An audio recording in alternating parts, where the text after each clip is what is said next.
This is Baking with Brett.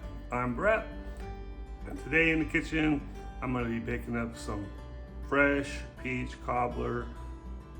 Peaches are fresh right now. They're so delicious this time of year, whether you eat them just plain or if you like baking with them. There's no bad way to eat a peach, but today it's going to be peach cobbler in a cup with some vanilla ice cream on top, a little bit of cinnamon. Fantastic. The first thing we need to do is take our peaches. I'm going to be using 5 large pieces. I'm going to cut them right down the center all the way around, and I'm going to take a tablespoon and get underneath the skin and just work that tablespoon around the peach and the flesh until the peel comes off. It'll come off in 2 sections if you get it done right. And this makes peeling the peach very easy and quick, a lot less messy, and you get to save a lot more peach. Then we're going to section the peaches up and put them into a bowl, or you can put them right into a pan if you want, because we need to cook these peaches for a bit. Once we get the peaches in the pan, we're going to add 3/4 cups of granulated sugar and about 1/4 teaspoon of table salt and a little sprinkling of ground cinnamon. Give that a stir, and once you've done that, it's time to cook those for a bit until the sugar melts.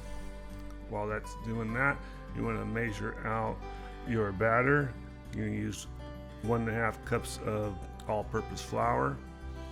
I like to weigh my ingredients out, and then you're going to add to that 1 cup of sugar, 1/4 teaspoon of table salt, and then I'm going to add 2 teaspoons of baking powder. I'm going to take 3/4 cups of cold milk, pour that in there, and stir that around. I want to make sure that doesn't have any lumps in it. I'll give it a good stir, and then I'm going to put this mixture in a piping bag before I use it. Now it's time to get the bowls prepared. My first thing I'm going to do is spray them with some cooking oil. I'm using almond oil there.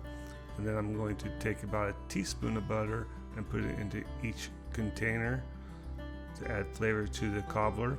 I'm going to take my cooked peaches and I'm going to fill each container up equally. You really want to try and arrange the peaches to where you can get the most peaches into the container, trying to avoid any gaps, any holes. That way you'll have a nice cobbler in the end.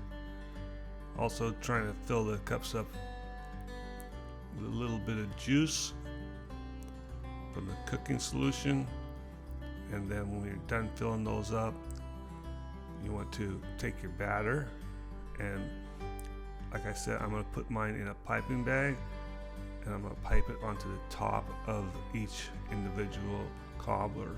You can just spoon it on if you wish, but I just want to pipe it on because I want the center to be exposed. Add a little bit of cinnamon to the cobbler before you put your batter on, and just work your batter around the cobblers. I like using a piping bag. It just makes things easier, more uniform. Cobbler doesn't have to be uniform, but I just think it, for this presentation, it worked well. While I'm doing this, I have the oven preheating at 350 degrees. Then I'm gonna get a cookie sheet with a piece of parchment paper on it, and I'm gonna put these on the parchment paper. I'm gonna put them in my oven. I'm gonna bake them between 35 and 45 minutes. I'm gonna set my timer for 35 minutes, take a look at them, see how they're doing. If they need to stay in there longer, then I'll leave them in there longer. Cobbler is best served warm, so once it's out of the oven, let it cool for a bit. I like to have vanilla ice cream with my cobbler. these individual bowls make it really nice for serving. The crust is all around the bowl, and then you can just break it and enjoy it. Thanks for watching. I hope you give this recipe a try. Have a great day.